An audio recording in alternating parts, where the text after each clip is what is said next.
Ballaca TV.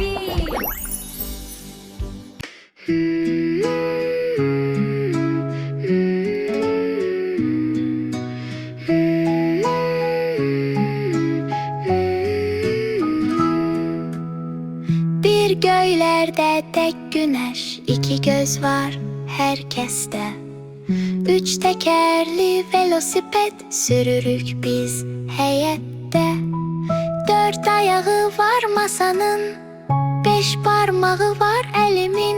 Bak bu benim elimdir, biz saymağı öğrenirik. Bir, iki, üç, dört, beş saymağı öğrenirik. Altı, yedi, sekiz, dokuz, on, on, on.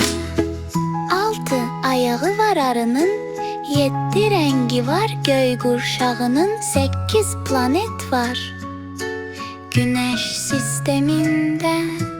Dokuz mertebeli binada yaşayıram ben.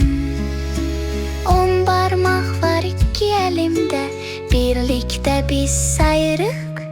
Bir, iki, üç, dört, beş saymağı öğrenirik. Altı, yedi, sekiz, dokuz, on, on, on.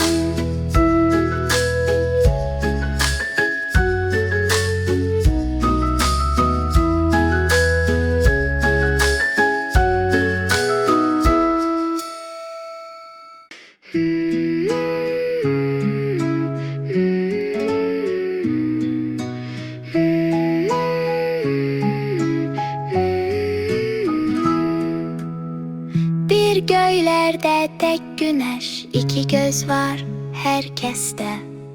Üç tekerli velosiped sürürük biz heyette. Dört ayağı var masanın, beş parmağı var elimin. Bak bu benim elimdir, biz saymağı öğrenirik. Bir, iki, üç, dört, beş saymağı öğrenirik.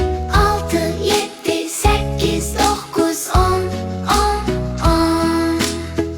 Altı ayağı var arının, yedi rengi var göy kuşağının. Sekiz planet var Güneş sisteminde. Dokuz mertebeli binada yaşayıram ben. On parmak var iki elimde, birlikte biz sayırık.